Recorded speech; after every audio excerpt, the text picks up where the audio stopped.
You've never been perfect, so now's not the time to try when you're the most depleted and overstimulated. Step right up, folks. You're now entering It's a Circus, where parenting isn't always a show stopping act, but it's certainly entertaining. I'm your host, Elsa, here to prove that no one really knows what they're doing, and that's perfectly fine. Let's have some real conversations, peel back the layers, and remind you that you're never alone in the madness. Let's get the show rolling. Hello, and welcome to season 4 of It's a Circus Podcast, and I can't wait to get this season kicked off with my friend Brittany.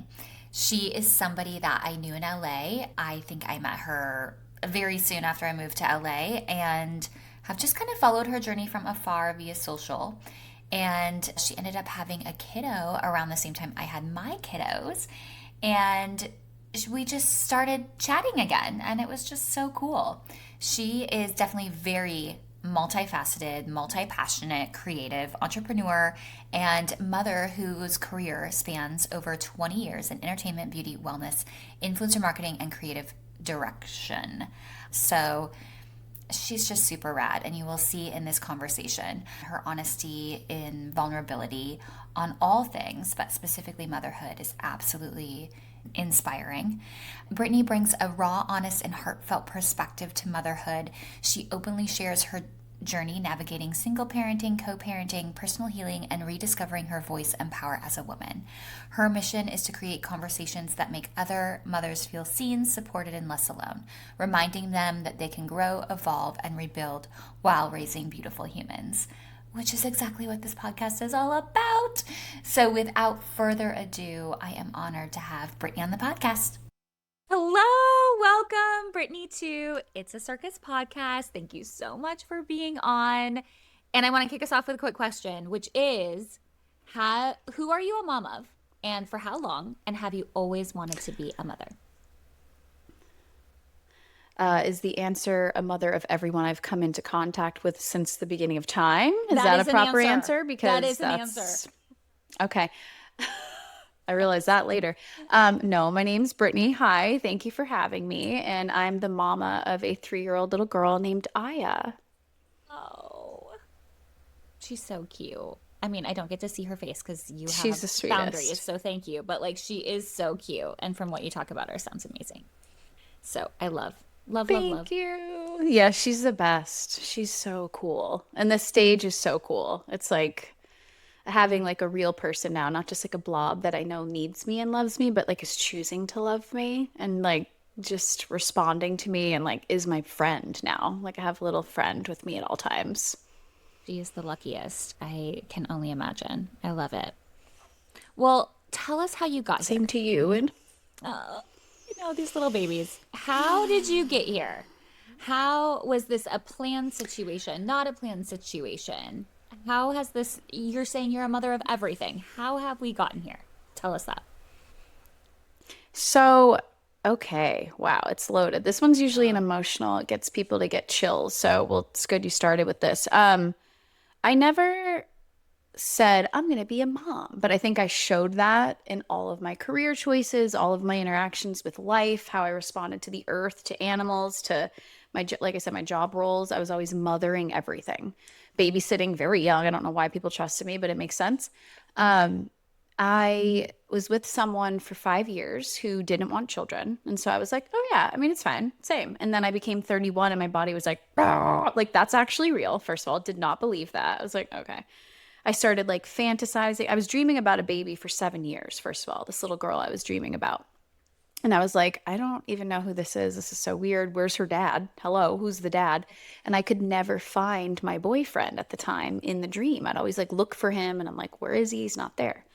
So then I ended up meeting someone named Sean, and we were just friends. And at that point, I was very deep into like new age woo woo and like was just also calling in someone who was willing to go down that spiritual path with me just for safety reasons because I had seen a lot, but also because I felt like my idea of male friendships, like it had shifted. I love having male friends as well. And I didn't have a good bestie anymore that was into the same stuff I was into. So I was kind of calling that in. He shows up. We end up doing something called ayahuasca together. And he had already done it before, and I had already done it before. And during this ceremony, I saw myself, Mother Nature the earth, the ball of the earth turned into my stomach and I saw my legs up on those thingies. I can't think of them right now. And I was giving birth and I was like, okay. And so I kind of just like let that go. And I was like, why are you showing me this divine, whatever energy? This is kind of naughty because I don't feel like this is with my boyfriend. It feels like it's with this guy next to me who's just my friend. You shouldn't be showing me this. And I just heard, yeah, well, it's just a potential reality. There's a being that wants to incarnate through both of you, but no pressure. I was like, okay.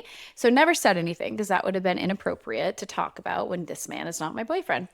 So we go on about things after the ayahuasca experience. It was very deep, very powerful, and I was already pretty unhappy in my relationship. And it just felt like this activation I couldn't explain. And I knew I was supposed to be with this person. We end up getting together and had been together for 5 years. And I think it was about 3 years in, I got pregnant. And right before all of that was happening, we realized we had the vision at the same time during ayahuasca. So it was almost like she had shown both of us she wanted to come. And then we saw another shaman who was like, "Are you pregnant?" And I was like, "No, I'm not. I'm actively tracking my ovulation to like prevent that naturally." And he's like, "Interesting. Pay attention." I was like, "Okay." And then like 4 days later, I found out I was pregnant. And she's been trying to like come through. I know. It's crazy. And so we realized when we got pregnant, we're like, wow, this was really To kind of a be. divine thing, almost Yeah. outside of our control. So we weren't planning on it. No. But in a way, I feel like God's plan was like, hello, I'm here. Right, right. And that's why we named her Aya. And so, yeah, we've had her for 3 years. And it's just been like our relationship has been very deep. Her dad and I, very intense and beautiful, but it's felt very much like a godly intervention in our life, just very godly driven. Even at that time, I wasn't using the word God. So this is all new to me. But it makes sense now why it was happening. So, God, that's so beautiful. And you're right. As you were talking, I did get some chills. So that is so gorgeous. And what a beautiful story. Have you told her or like bits that maybe she would understand?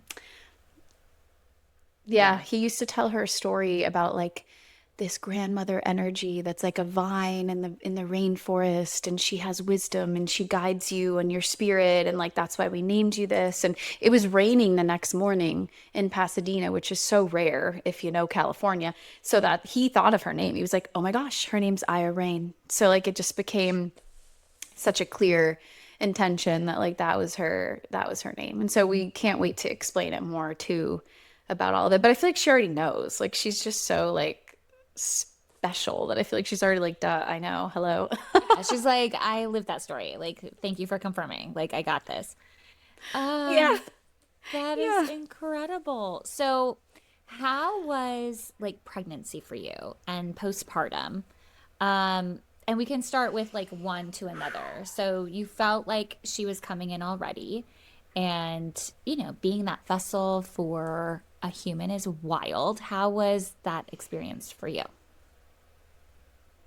First of all, the fact that we can create life is the most profound and beautiful and still confusing experience, even though like you can never wrap your mind around it, even when you were a part of the equation. You're like, that's crazy. So shout out to all of us because it's so incredible. Pregnancy overall, other than anxieties of like, what was that? Oh my God, the genetic test, is it going to be okay? Like, other than just normal anxiety of like your body changing and feelings and weird stuff and that, I had a really beautiful pregnancy. I'm very grateful for it. I actually really enjoyed being pregnant. I think I loved my body for the first time ever because of it. And up until I'd say the last few weeks, I was very blessed that I didn't have really any complications. I had a lot of discomforts, horrible heartburn, couldn't believe it. She was very active, like she was the alien baby that was like, you know, very, very active 24/7. I had some stuff with like pain in my rib, like it was just crazy stuff. But overall, so lucky. Everything went smooth. I did have some scares, that things like bleeding and like random pockets of like you can get like that was a crazy one to me where you're just like, oh, there was a little pocket of like blood from here trapped in here and it finally made its way out or whatever. And I was like, I thought I was losing her. Just fun little things like that. You just never know what to expect. And then at the end, just being so big, I was just like, I can't even, I feel like I couldn't walk. The heat of August in LA, I was putting my feet in ice buckets. Like my feet were swollen. I was just like, oh my goodness. Other than that, though, I feel like pregnancy and birth were my actual favorite part, which I never would expect me to say compared to postpartum. Okay, talk to me about your birth. I guess too, if someone was to stop here, all I want to say is that if you're pregnant, you're ever going to be pregnant, or maybe you had a baby and it's going to happen again. Just remember to let go of expectation and deeply trust the process because I had a vision, but I never attached to the vision out of recommendation from people. And I'm very glad that that happened because I think the grief in the mourning of things not going as planned can be really, really hard. Birth to me, I went a little too early. We were like an hour from the hospital because we didn't even have a place to live by the time I found I was pregnant. We were nomading wild. So we had to drive all the way to Santa Monica from like Woodland Hills area, Yeah. basically. So I was so scared. I was like, what happens if I get birth on the freeway? So we ended up getting there a little early, which meant that we were there for like 5 days. Gosh. So they had to start doing, I thought like, oh, I won't induce, I won't do like membrane sweeps, I won't do any of that. I'm not going to probably get Pitocin. I'm not going to really interfere, right? Unless it was an emergency. And I wanted like the least amount of interventions per se. And then because I was there so long, they had to break my water, do membrane sweeps because they're like, we gotta kind of get you out of here. You're plateauing a little bit. And I was like, "Ooh, okay." The one part that was really uncomfortable was the breaking of the water. That's where I kind of started feeling some grief, where I was just like, ooh, this feels really unnatural. Also disgusting. I have sensory issues, and that's kind of where I was like, ugh. Just warm and wet and never ending. And you're like, it's in my socks. Can somebody help me? Very uncomfortable. So Yes. that's where I'm like, Yes. please, just pouring. I'm like, hello, how big was it? Like, what's going on? That's when I kind of started feeling like, ew. But Yeah. I kept such good spirits. I was just being so silly. I was just like being so kind. Honestly, I felt the most supported ever because you have your team, your nurses. If you're lucky enough, you have great nurses that just love you. And I was like, I kind of feel like for the first time, maybe in my life, I'm actually like fully having the support system I need to go through the thing that I'm going through and I can actually surrender. That was beautiful. And then I had some stuff happen. I couldn't sleep. I basically had no sleep for 3 days before I started pushing. I ended up getting an epidural, Pitocin, decided to wait on the epidural for a little too long and got to feel what it's like to have Yeah. natural contractions and Pitocin. And that is, well, I just heard, you don't get to prove anything to anybody. It's okay. And I went, okay, you're right. Okay. And so I got the epidural, was like, can I get your number to the guy? I'm like, I love you. That thank God I got mine, honestly. I had the shakes though. I was like, "La, la, la, la." So then I couldn't sleep for additional days. The second I finally closed my eyes, a man came in and had to put this like monitor in my stomach because they were losing her heartbeat. They just couldn't track it. Not that her heartbeat was stopping. He put it in wrong. So then the times that I would have been sleeping, they had to come in constantly and dig around. And that was really tough. And he was really mean. And that was the one time where I was like, oh, I don't like you. That's when it started to get a little intense. I finally closed my eyes for probably 30 minutes and then felt like I had to poop. And they said, she's coming. And then within 30 minutes, she was out. Oh my gosh, Crazy. Brittany, what a story. What a Oh, yes. story. Dude. Okay. Yeah. Yeah.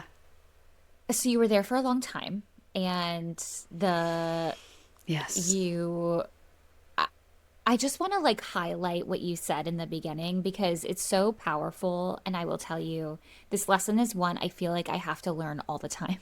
So like it doesn't stop here. Is like to surrender and lean into it because all of the expectations are just they're wild. And you're right. You want to plan. You want to, envision something. You want to have goals and hopes for those things, but literally when it comes to that birth process, I mean, holy smokes, there's no such thing as a your own plan. No, no. And I think that's the biggest part of motherhood is that like you're now fully sacrificing your comfort, your identity, your desires, your needs, your wants, what you think was right, what worked for you the entire time, what worked for you and your partner the entire time. And then this being comes in and quite literally obliterates all of that. And I think they're the closest to God. So really, it's just the opportunity, the greatest opportunity for you to shatter into a million pieces and have to be okay with it and also not be okay with it. And in that, you're going to have the greatest transformation of your life. So well said, and so exactly right. And it's a process, Yeah. right? So you get, I'm dying and laughing inside over the sensory thing because I'm like very similar. I am like, oh my God, a blood, Oh, you're poking me. Like there's bodily fluid ew, places. Like get me out of please. this. And I don't know. I've been Mm-hmm. interviewing so many people that are like very comfortable. So like whenever I say that, I'm like, I'm feeling like very alone in that. I was like, there are other people that are like this. So thank you. Yes. It's Yeah. gross. Okay. It's Like I was like, the disgusting. lights need to be a certain way. Yes. Yeah. I was like, stop turning the lights on. What is this? I brought my own light thing. I'm like, I need nice smells and cozy. I'm like, quit it with this. Like, I'm like, do people like the light on during this? No. And I realized, like, even when they put her on me, there was a part that I overthought because I'm feeling someone sewing me. You can feel the pressure. It's almost like if you were to go like this, I'm telling you, like, you don't know, but I did tear. So it's like as if you were to pull like this, right? But you don't really have like a lot of feeling there, like you do, but like in your knuckle, you don't. It's kind of like dead. So it's like as if someone's like sewing that and you're feeling that. Well, also there's this being on you and your legs are spread wide and you're like, ah, and you're like, finally, like there's a person and they're cutting the cord and you're like, so many things. And I didn't Wow. like All start those sobbing. things. I wasn't like, oh my God, it's perfect. I was just talking to her and I was just kind of like, also thinking, why aren't you crying? And I was like, but I don't want anything to be performative. Nothing matters. Like, this is my experience. Honestly, who cares? She's here. You can feel whatever you need to feel. It's also very valid that you're maybe not even having some emotional response right now. You just gave birth. You haven't slept in 800 days. Like, someone's sewing up your vagina as we Ugh. speak. Like, people are like, there's a lot. She's covered in, oh my gosh, I used to know all the words. I knew everything. And now I'm like, what was that white stuff? I Yes, wanted I them do. to keep it on her, but then I was kind of like, oh, that's weird. She's slimy and cold and wet at the same time and warm. So it was all that. And then they're like, okay, now without your boob, we're going to figure out how to breastfeed. I was like, ha ha, it's a lot. So Lot. that part I did feel like, oh my gosh, why don't I have the googly oogly that moms have? Yeah. And then I had to just be like, please, we can't get into that right now. Let's just take a breath. Yeah. Yeah. Yeah. I know. That whole moment right after is so intense. Um, okay. Tell me about that. Tell me about that moment after. Tell me about what it's like to go home. Like all of those things. Like let's talk about it. The truth is, there was stuff that happened in the hospital too that my daughter's father, like, I felt disappointed. There was times where, and I love him dearly, but I started to feel grief because we were having trouble breastfeeding. And so that was the one thing that I was so excited about. I was like, oh, can't wait. And I was just super scared of all the ingredients in formula and all the research I did. There's just nothing that checked all my boxes. I was still super disappointed. So it was scary. I was kind of like, oh my gosh, that's the one thing. That's when I think postpartum started for me and I cried. It was the first time I went from being silly and goofy to actually sobbing. And they were like, it's okay, it's okay. Because she wasn't nursing correctly. I was in pain. My nipples were like bleeding and stuff was just happening. And they're like, could be a latch issue. And I was scared to use the pump because everything was already sore. I'm like, that looks scary, first of all. And I started crying and mourning the idea. They're like, well, we're going to have to bottle feed her too, because like she has jaundice as well. And I was like, oh, okay. And during some of this, dad fell asleep. And there was things where the doctors are coming in to check me, check her, check me, check her. Couldn't sleep, so tired. And sometimes I look over and I'm like, aren't you lucky? Like Yeah. you're just sleeping, Yep. like, wow. And there was moments of grief there where I felt like, here we go. I feel like I'm alone already. Like, and he deeply regrets that. He wishes he could go back and like, but we can't change what happens, right? And this happens to a lot of moms. We're just like physically couldn't sleep if we wanted.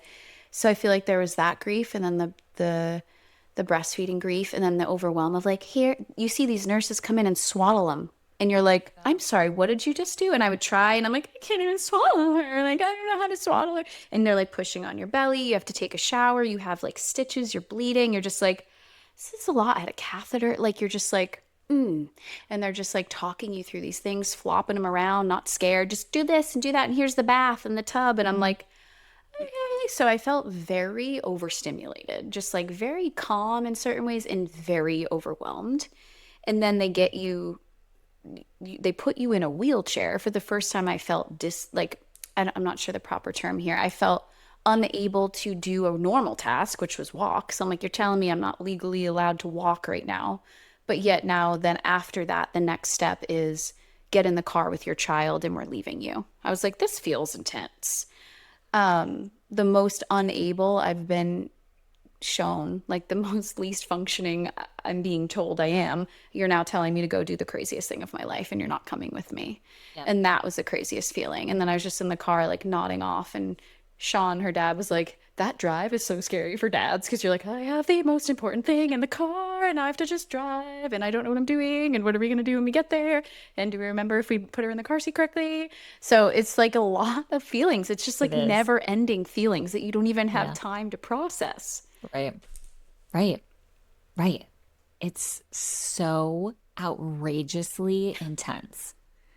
And Brittany, you're doing such a beautiful job of like walking us through it. Like one, I like feel so connected to like everything you're saying. I think everyone listening to this like will too. Like that is exactly what happens. And all of those feelings are like wild, and also completely normal. And as, you know, as anyone experiencing that, probably very relatable as well.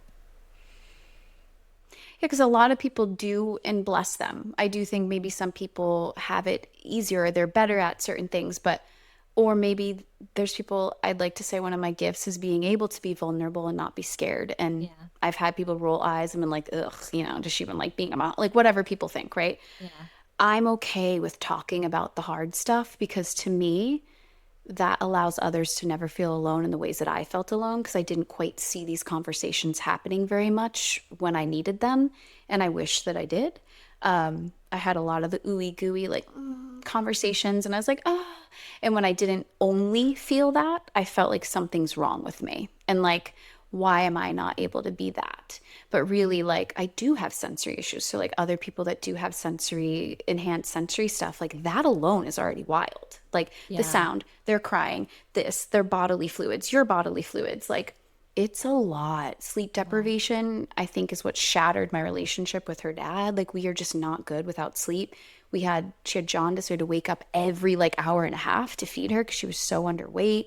So I'm pumping, he's trying to feed her. And it was the first time we ever like really were angry towards each other. And then you feel grief because you're like, really? This is supposed to be like the most beautiful time. And I'm looking at you like The Exorcist is coming out of my eyeballs. But I'm like in such deep suffering, physically trying to heal, but also like cannot sleep. And I'm just depleted. Wow. Okay. Brittany, same. Same. I mean, there's nothing other than to say like everything. And I think the word that you're using is like the grief thing, the grief around this and it totally. The anger, I say this all the time. I like never swore until I had my second kid. And then I went completely ballistic because now I'm like, these are the only words that make sense to me right now because my rage is so deep. Like there's nothing that can touch that. Like it is wild, the intensity around it all. So how were those first couple weeks, months? Like, did you have mat leave? Like what was the whole thing? That mom sigh that we all do and we get certain questions where you're just like, because no one can understand the amount of the body keeping score and the trauma that happens. Luckily, I worked for a nonprofit, bless them. The whole time I thought we were getting maternity leave, paternity leave. I'm like, that exists through the state. You had to be W-2 or whatever. We were 1099. So that was a big jolt. And I was like, wait, you're kidding? We don't have any support for this. Holy cow. So luckily my job was amazing at the time and they were like, we'll keep paying you for 3 months, but we do need you back. So bless him. Like he was basically paying out of pocket for me. It was so unbelievable. I just love him for that. Um, but that was stressful. And her dad stayed home for like, I want to say 3 weeks and like paused work. He's a musician, so he paused his sessions. His work always requires him to leave. So I did have his assistance. My mom couldn't fly. She was too scared at the time. So that was a grief as well. I wanted her to be there. She never felt my belly, never got to be part of the birth, nothing. And it was still like the ends of COVID in 2022. So we could only have one person in the hospital at a time. And his mom and dad booked a flight, but our birth was late. So they ended up having to leave like 2 days after she was born because they were like, we've been here over a week. Like, and understandably. So his mom tried to help us as much as possible, bless her heart. I had a few friends here and there, a lot less than I was promised, which was a big part of my grief and my depression is like, hey guys, where are you? And then I got the text later, well, I just didn't want to bother you. I'm like, bother me? Like, you have no idea. I just need someone here so badly. Yeah. So it was very much filled with me not knowing how to let go of control in certain ways, severe sleep deprivation, resentment towards my partner because he got to leave and go work and be in the world, mixed with deep love for my child and gratitude, but also like I had intrusive thoughts of like falling and like I started getting rage and anxiety and depression. So I was like, oh my God, this is crazy. And then sorrow and despair of like, I'll never be a person again. I had such a fun, spontaneous, wild life as well. Super fun, always, wow. I felt like I will never get to go anywhere ever again. I'll never get to enjoy anything I've ever loved. I'll never see my friends. I'll never be free. Everything will be hard. It was just like I died. And that was really hard. And then I felt ungrateful, like, oh my gosh, what is wrong with me? I was crying on the internet, sharing everything. And I think a lot of people didn't know how to take it. Thousands of people were like, thank you. But there was some people I could tell that were uncomfortable by it. Like, Yeah. why is she doing that? Like, get it together. Like, quit being a victim. So I was dealing with a lot of like that scrutiny. And that's when I thought of OK Mama, because I was like, wow, I don't have Yeah. time to make it right now, but I'm going to buy the domain because this is a whole thing that I think needs to be tapped into, like what you're doing. It was that. And then I got back to work after 3 months, which flies by. And her dad was helping pay for a nanny for like 4 hours a day for a while, which again is crazy during that time because it felt like a blink of an eye and then they were gone again. So I'm trying to work and take care of her. And I still had resentment towards him because I'm like, you get to be gone all day. I don't even know what it's like, you know? It's showering where someone's just screaming and you're just like trying to clean your body. It was just like there was nothing. You're eating, dropping food on them. Your coffee's never warm. It was a lot of suffering and sacrifice, and it was really hard for me to like deal with. It was really hard. So what got you through it?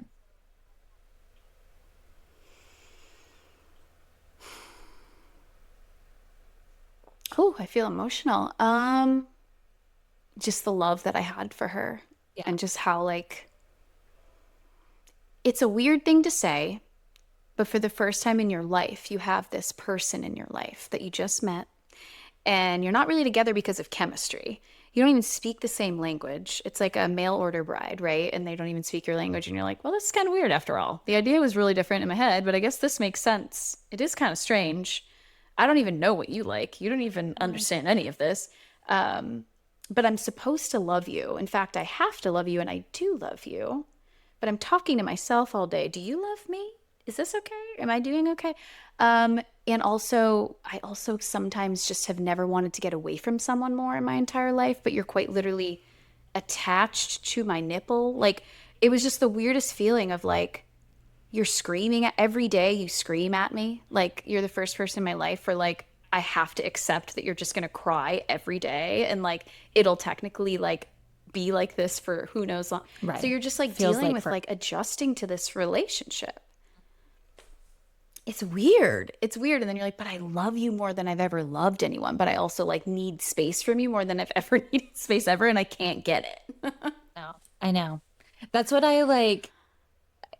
Same. And the thing that I always use to describe is I'm like, it's the exact high feeling that you have. So like this amazing like gratitude for this human that you grew, which is quite literally a miracle, right? At the same time, I'm like, oh, you're killing me right now.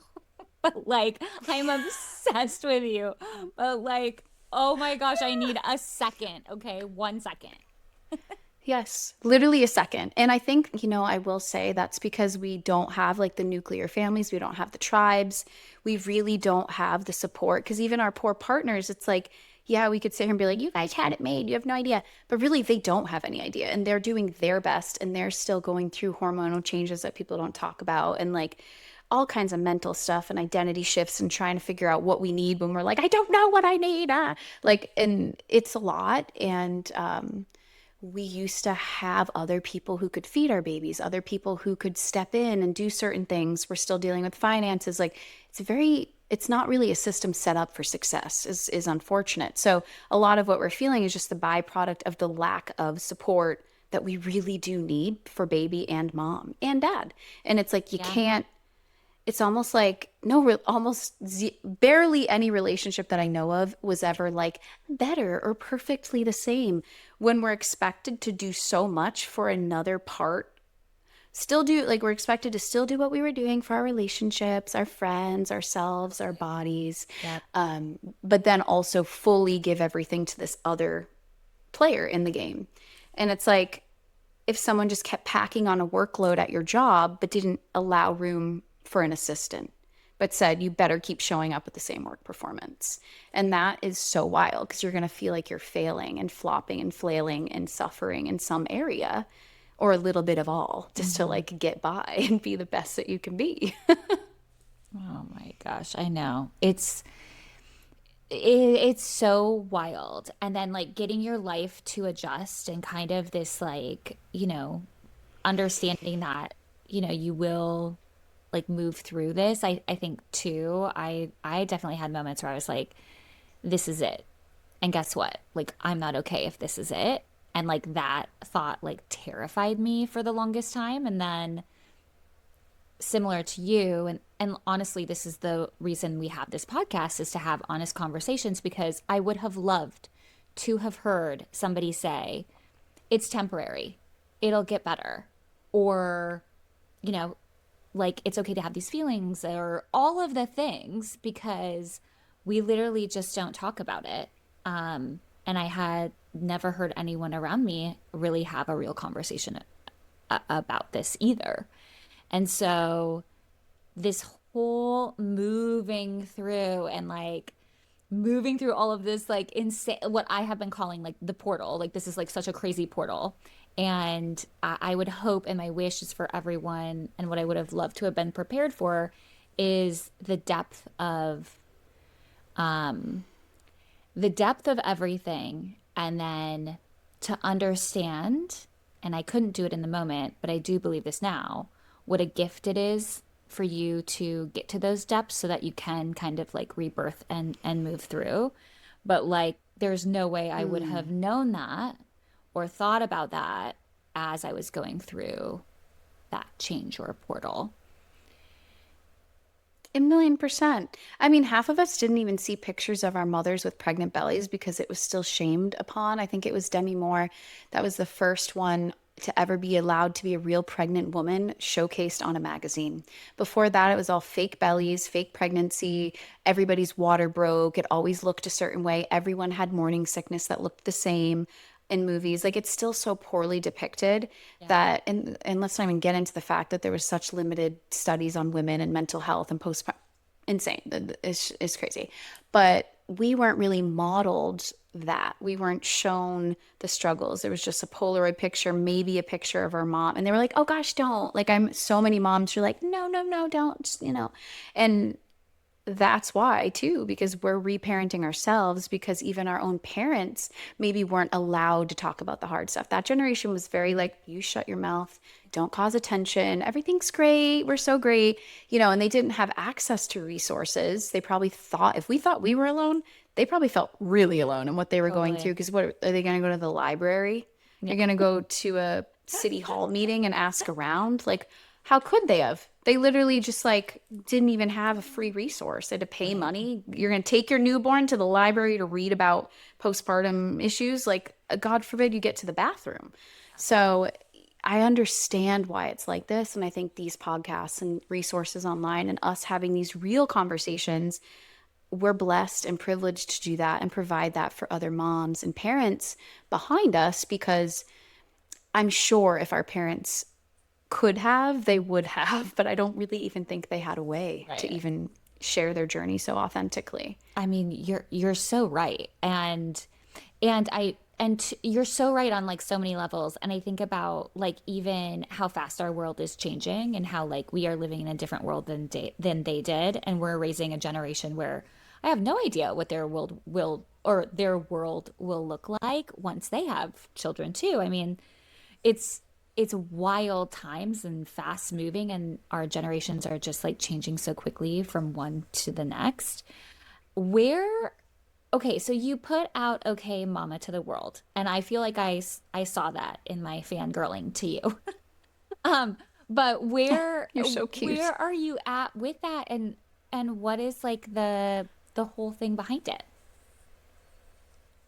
So, okay, Mama, I still have the domain. I took everything down. There's a reason that I will explain later that I'm not allowed to like talk about why certain content had to be taken down. It has to do with where it was filmed.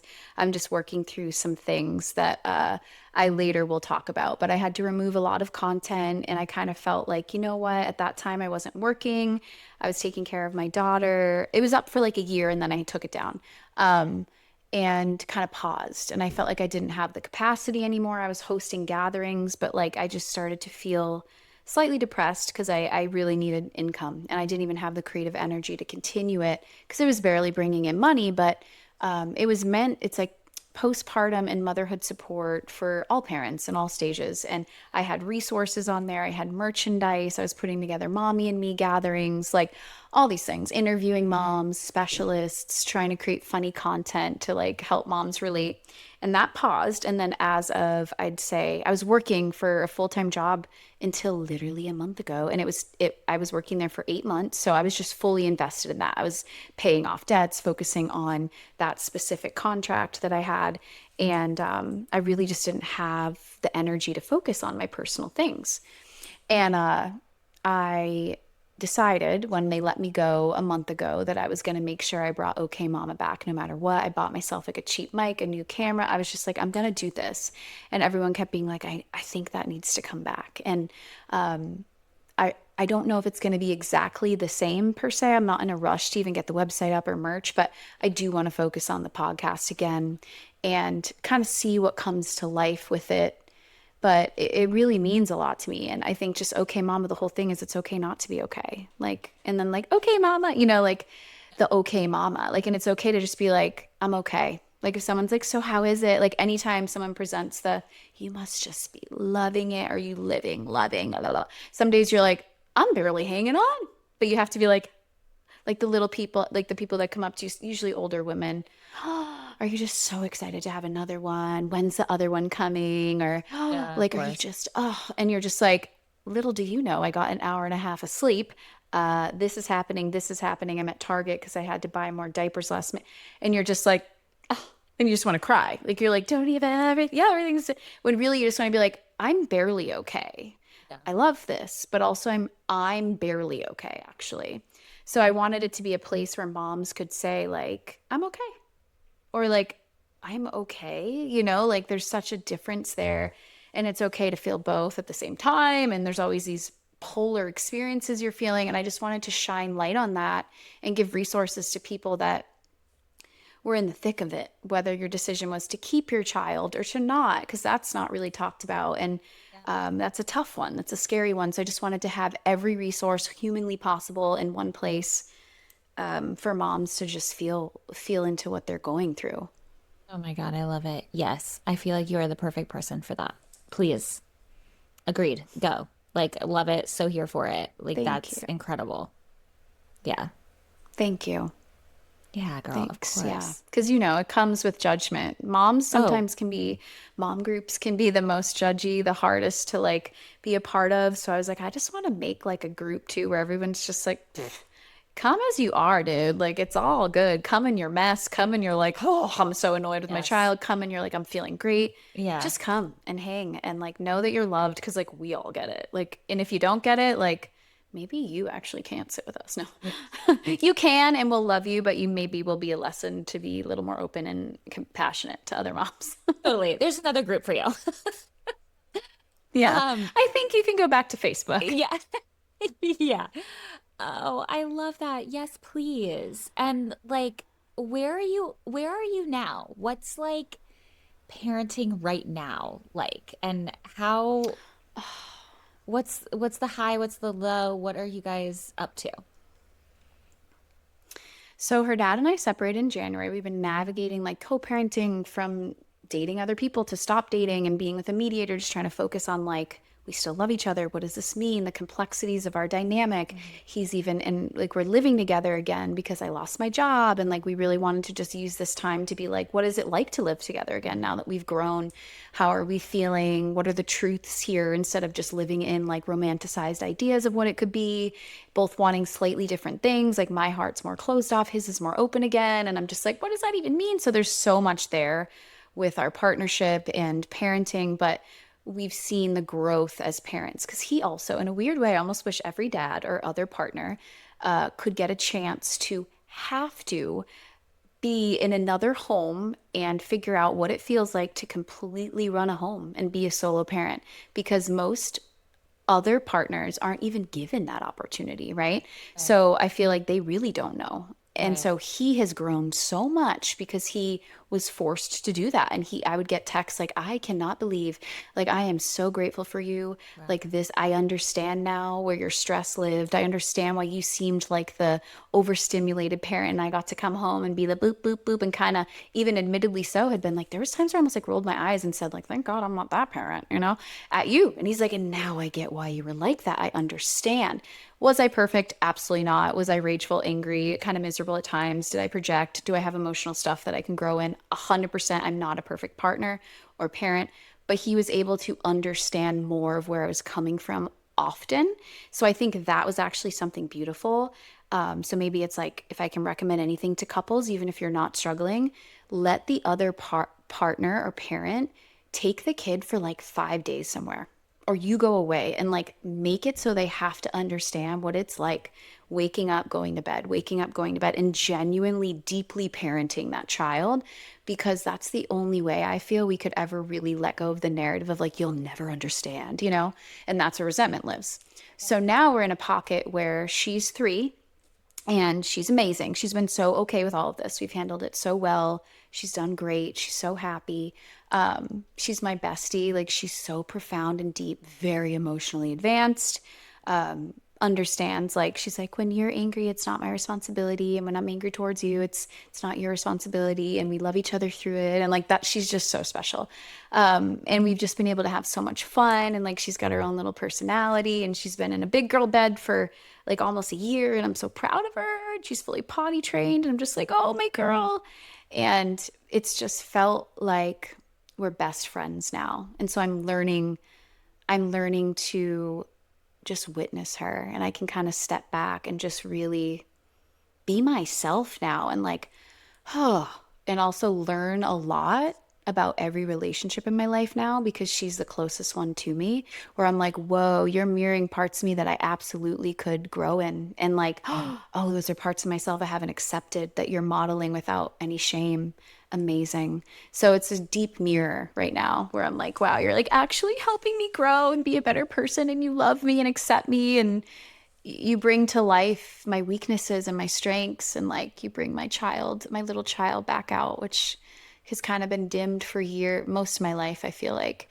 And it's the greatest thing that's ever happened to me. So it makes all of that other stuff make sense. And I haven't had any suicidal ideations in probably like 6 months, and I'm off all medication. So that's like a God, huge step. amazing, So any Brittany. mom that's go, yeah, like any mom that's going through that, I just pray deeply that you will see the other side and that you won't give up hope, because Yeah. I know how scary and tormenting it can feel.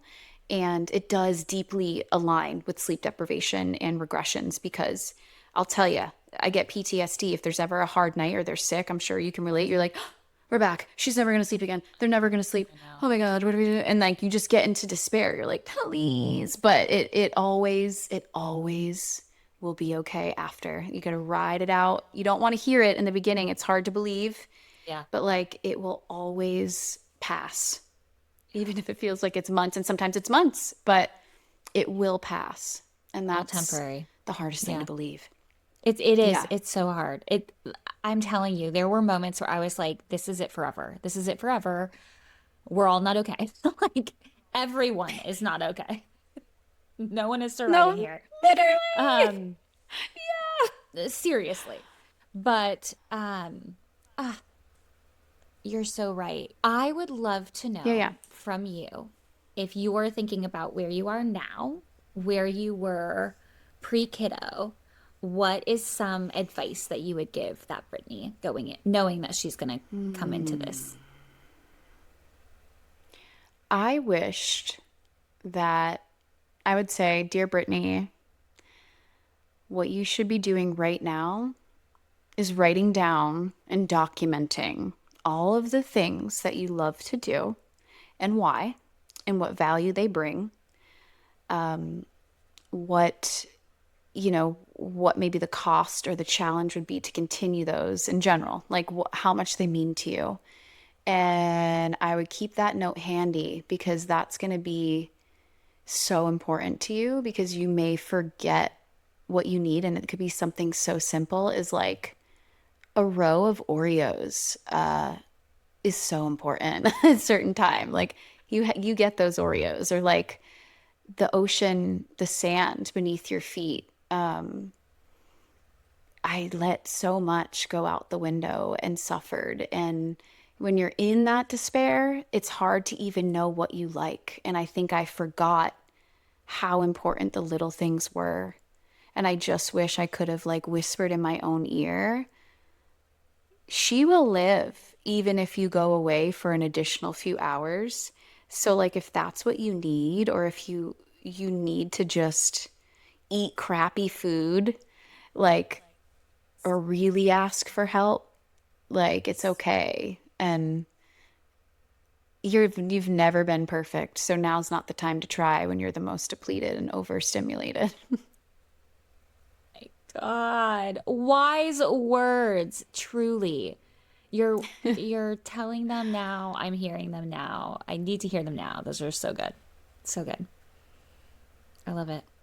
Yeah, we forget what we love when so much of us is being sacrificed to what we now love and what matters most. But those things also matter. And you're showing your children, like, no matter how hard life gets, your inner child still has needs.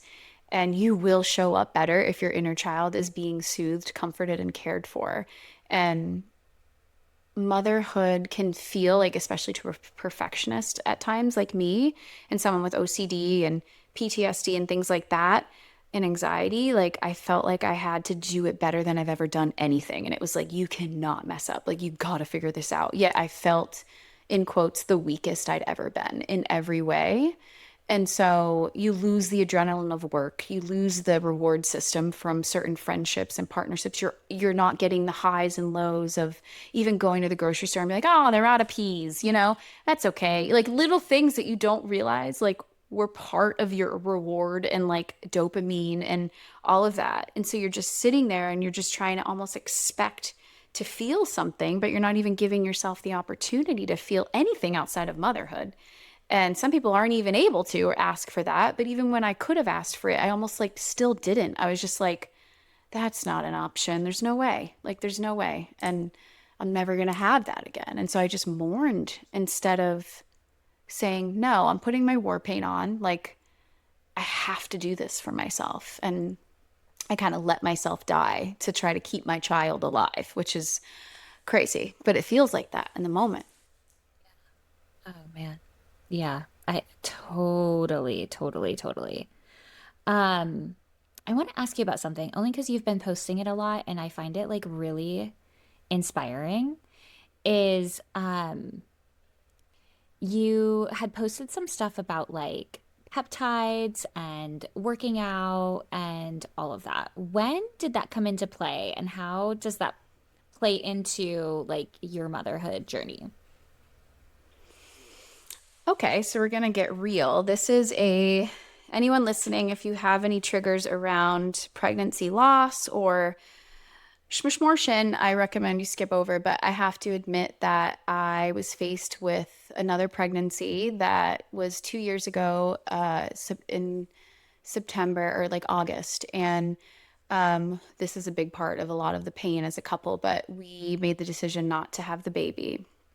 And it's still really hard. I'm still like figuring all of that out and how to process it. But after that, that grief and that deep pain that I felt in every level, I had been working out. I worked out my whole pregnancy. Everybody's body is different. There's no such thing as bouncing back. I've just at that point adopted a sense of deep love for classes, deep love for working out. I loved the reward I got from working out. So I want to emphasize that first and foremost, that there's no right way, there's no expectation. I'm not saying that anyone should do this. I'm just saying this is what I did because of certain reasons and it really worked for me. I'm only 5'2". I did gain, one doctor was like, you gained more than I wish you did when you were pregnant. Whatever. Don't love that. Of But course they do. I did Of course they say that. feel, of course, yeah, the one man, the one other Of man, other than the course. one that freaked me out during the birth. He's like, I'm like, you're not even my doctor. Didn't even ask you for that, but thank you so much. Hmm. Sorry. But I hit a point where I looked at myself in the mirror and I said, I love you. I actually love you. Hmm. You're working so hard. And my friend at the time was deep. She's like Bill Nye the Science Guy, basically. Hmm. She got so into peptides, was learning about all the effects of injectable peptides and the cause. He was like reversing cellular age, gave me all these articles. And I was like, you know what? I'm going to put myself first. I would like to deeply work on healing my body from all of this. And even you could say in a vain way, I was like, I'm ready to shed some lbs and just like get strong and I want to be like a strong mama. Yeah. So I started with a routine with her that had like some of the peptides were like NAD, which helps with like detoxifying the mitochondria and the cells, which essentially could be like reversing cellular age, dumping all the chemicals and stuff out of your cells, which essentially helps the body run better. It can give you more natural energy using the natural energy sources of the cells. CJC, ipamorelin. I could be saying these things wrong, but that one helps with human growth hormone, which is really great. Not for everyone though. So again, do your research because if you have any cancer or any issues with thyroid, stuff like that, there's certain peptides that just should not be for certain people. So you have to Yeah. talk to a medical professional. But I did that because it helps get you almost back to like prepubescent stage where like you have high human growth hormone. So over time, that starts to dissipate and that's how we age, right? Is because things are no longer able to be produced for some reason in the body at the same caliber. So we start losing collagen, we start losing, muscle mass easier and then if you lose weight on top of losing muscle mass, that's where you can start getting into the bone density, which is like I'd be curious if that, with peptides now, if we have less cases of osteoporosis, who knows? Because women are less encouraged to weight lift also. Men tend to, at least I think women have osteoporosis more. I'm not sure if that's fact. I think it might be true, but I think a lot of men are more encouraged throughout their entirety of their life to lift weights. And it's been proven that if you have more muscle mass and like everything is built from weightlifting, then your bone density can actually be supported. So I was doing GHCKU, which is like this blue copper, which helps with it can help support collagen production, elasticity in the skin. You can put it in your hair. It's like what high-end products use that are blue. Anytime you see a blue product, it's that. Then I did use the semaglutide, like tirzepatide, which is not Manjaro or Ozempic, but I was microdosing that, which also now has been proven if you microdose it, it can decrease inflammation in the body by like insane amounts and a lot of disease and autoimmune disease. And even now they're saying what's it called? Alzheimer's and dementia are like diabetes 3, which is all about inflammation. So it's like if we can decrease inflammation in the body, that also could create less room for dis-ease in the body. Oh my God, I love it. I love it, Brittany. Thank you for being so vulnerable. Thank you for sharing your truth. It's so powerful. Please never stop. I am so inspired by it. Anytime you show up online, whether it's like hilarious or serious, I'm like so here for it. So thank you. And then truly like amazing. And then the arc of your story, I just want to point out as being so inspiring to know that even in the most grateful of times, what should be considered the best time of your life can be just so challenging. And to hear how your journey has progressed, it's like it's really lovely, and I'm inspired by it. Thank you. Thanks for listening to It's a Circus. If today's episode made you feel a little less alone, share it with a friend who might need it too. We are building something amazing at the Turner Brothers Circus, an entire space designed for parents to find connection, laughter, and support. I'd love for you to be a part of it. Remember, you're doing better than you think. Stay grounded, stay real, and embrace that beautiful mess. And as always, the show must go on. Until next time.